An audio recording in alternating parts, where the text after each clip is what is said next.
One Piece, a series that is a cornerstone of the big three anime, boasts immense popularity and remarkable sales. Ever since the animation improvements during the Wano arc, I have personally noticed a significant increase in its international influence, which continues to grow. One Piece stands out as the only series receiving such substantial support from both the anime and manga industry. For instance, Studio Pierrot is reportedly working on remaking 4 episodes of Naruto Part 1, while Studio Wit has expressed interest in remaking early episodes of One Piece. While concrete evidence for the Naruto remake is kind of lacking, at least I haven't seen that much, the plans for One Piece are more substantiated. Both the current manga and anime are thriving, delighting fans worldwide. But should you, someone unfamiliar with the show, start watching it? In this video I will give you my most honest take on that question. The show follows a young boy named Luffy on his quest to become the Pirate King and find the greatest treasure, the One Piece. Along the way he gathers friends to join his pirate crew. Together they explore the wonders and dangers of the world, facing all kinds of challenges united. With this description, it might seem like there's no reason not to start the series. However, there are usually 2 reasons why people hesitate to begin. The first, the series is too long. This reasoning seems a bit odd to me. Just because a series is long doesn't mean it's bad. If that's your only critique, then why even bother watching any show longer than 20 episodes? I would consider that long and needs my time to be invested in. I do get it that when you start a show that far behind, that talking about it seems weird, since most of the fandom are up to date and you just come across as not part of the fandom. But as to my knowledge, they genuinely are somewhat interested in your take as a newbie. They want to know how early One Piece is for somebody who starts it and are somewhat patient with how you watch it. Now if you're insulted, obviously they will make fun of you, but they're genuinely not that much of weirdos. The weird part comes when you do some agenda piece, but by then you're already a fan. The second reason, the series only gets good after hundreds of episodes. This critique is more complicated and not entirely unjustified. One Piece is a very slow-paced series and takes its time to set up future events. While I wouldn't go as far as to say that the beginning portion of the story is bad, I think Oda's primary focus at the beginning was on crafting a compelling cast of characters and detailed world building. I am more of a person who is interested in characters, but even then for Oda to explore those characters it takes time. Especially if you watch the anime, holy crap, you will have a field day. Looking back at it, I think it was needed and would even say it's a good part of the show. But in that moment you will not be interested. The payoff just happens later. It's kind of like how your parents talk about school. At the moment it's annoying, but looking back it was a good time. Imagine you wrote a story. In your head you would most likely create the coolest and most interesting set of characters, right? Maybe you thought of a futuristic cyborg, a spooky skeleton, or a cool swordsman. Now how would you implement this set of characters in your story without breaking the flow? Kind of hard, right? In that aspect, I think Oda found a way to create a world where this kind of constellation wouldn't feel out of place or like fanfiction. However, sometimes this focus on characters and world building can make the story feel a bit slow or less exciting, especially if you go in expecting peak fiction from the start. When you watch the show, go in there with some casual standards and just watch it. There's going to be a moment or an arc that will start being more interesting to you, and from there on out you will most likely be a One Piece fan. Obviously not everybody will like One Piece, but if you go with an open mind, with enough time I would say that you will like it. Up until now it might seem like I'm being too critical to the overall plot. However, as I said earlier, Oda's world building and character development are outstanding and rarely found in other works. What about the story arcs? If they were terrible, there'd be no point in starting the series, right? In my opinion, there aren't any bad arcs in One Piece. While they aren't all consistent, I would say they are either good or at the worst case scenario mid, which every series kind of has. This one breather arc and sub arcs can feel like they drag on too long, but they still have their good points. This breather arc, for instance, has enjoyable and funny moments and introduces a fantastic character.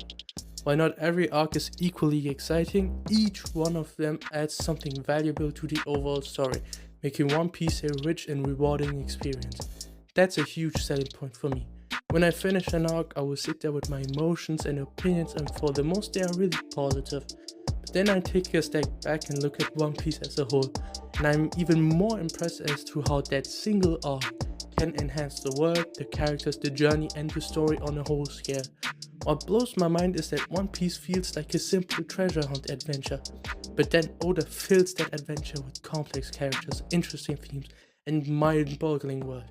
He just puts in as much content as possible in that simple treasure hunt.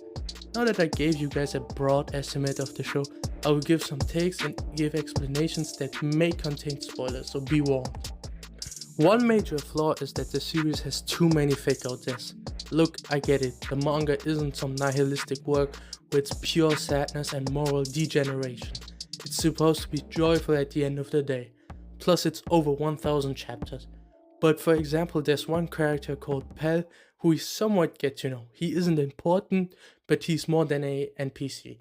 They gave him a whole flashback scene, and shortly after he sacrificed, which by the way, it's him taking a whole nuke to the face. You might think he's dead. He's not even that strong. Yeah, he's still alive. There's also somebody who's an elderly and took a whole lightning attack to the face. His heart should have stopped. I don't know how he's alive. Their death is not just for shock value, but we see characters close to them having to deal with it at the moment. It kind of invalidates it later on when they just survive. Just so we're clear, the attack came from a character who was considered a godlike figure. Just saying. Another thing holding back the series are the pre-time skip fights. I get that story, characters, and world building are important, but come on, it's a shonen. The fights should hype up the audience. Some fights are good, but most are just okay or even bad. Luckily, Studio Wood is working on reanimating early One Piece, so this might not be a problem in the future. Those were my nitpicks, now to the positive. I love how Oda references stuff. It feels so natural and rewarding when you pay attention. That's Oda's massive strong point. He plans stuff out. He already knows what the One Piece treasure is supposed to be, and honestly most authors don't plan out nowadays, which is kind of needed. The only author that I know who was able to make great content without planning was Akira Toriyama, and he was one of a kind. The progression from Fishman to Punkazza to Dressrosa to Zoo to Orc and then to Wano feels all planned, and I love it. The power system is also enjoyable. Compared to other series, it's not that complex, but it's still good. There are two major power systems, Haki and Devil Fruits. Devil Fruits, as the name suggests, are fruits that give the user powers after consumption. There are three types of Devil Fruits, Zone, Paramecia and Logia. The Paramecia Devil Fruit is the type that is the most diverse out of all of them. Usually it does one of the three things. It can alter your body, it can manipulate the environment, or it can generate substances. Then there's the Zone type. They enhance your base stats and offer two transformations. You can transform into an animal, and the evolved form is a hybrid which mixes human and animal characteristics.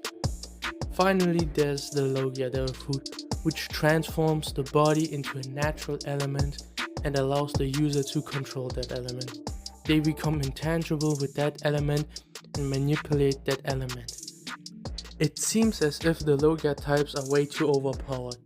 There's also a mythical Zone type who are considered stronger than Logias, but how do you interact with Logia types? Some elements you can try and use elements that can counter them. For example, if the opponent is the element sand, you can counter it with water. But then there's Kuzan, who is ice. He can freeze entire tsunamis and cover long bodies of water. Kind of hard to generate fire to counter him. Now what? Here comes the other power system called Haki. With this you can interact with every Devil Fruit user, and if you have a lot more Haki or stronger Haki, you can overcome the Devil Fruit ability. It also has some other functionality. Depending on the person, you can have Conqueror's Haki, where you basically just aura flex weak opponents, Armament Haki, where you can harden yourself with black coating, and Observation Haki, where you gain a deeper awareness around you, kind of like Spider Sense. It goes deeper and more complex, but that's not the video for it. What I like about the power system is that every element introduced, even if it isn't much and is somewhat simple, at least how I explained it, are all important and stay important. In Naruto, if your last name isn't Uchiha, Genjutsu isn't utilized that much. In One Piece, every devil fruit type and every Haki power is important. Prior in this video, I explained how I wasn't a fan of pre-time skip fights, and that's because post-time skip, they introduce, utilize and enhance those power systems. This leads to great fights like Luffy vs Katakuri, Zoro vs King and Sanji vs Queen. Now here's the conclusion as to if you should start One Piece. If you're someone who's impatient or tends to get bored easily, I wouldn't recommend watching the show. The slow pace can make it tedious to follow. While I usually enjoy witnessing the world unfold and observing the dynamic interaction between characters, I must admit that progressing through the story can sometimes feel dull. I'm also someone who's impatient and needs to be engaged right from the beginning. Maybe it's just my short attention span, but this caused me to drop the series once and nearly abandon it on my second try. What kept me going was the hope that it would improve over time. Fueled by a spoiler I encountered that teased a significant event much later in that story. P.S. It happens during Wano. Personally, I think the series starts to get good at Arlong Park, which is between episodes 31 and 45, and starts to become peak at Jaya's or Skypiea, which is from episodes 144 to 195. I also wasn't the biggest fan of Alabasta, which is in between those arcs. It wasn't bad, but I just wasn't invested. Now, if you're the patient kind of person and have a lot of time, I would absolutely recommend it. You would love it. It's a great work of fiction that needs its time and patience for you to understand why people consider it one of the greatest works of fiction. But I won't hold it over you if you drop it. Hopefully the remake will drastically change that and make it so that the entirety of One Piece is considered great and not after a certain point.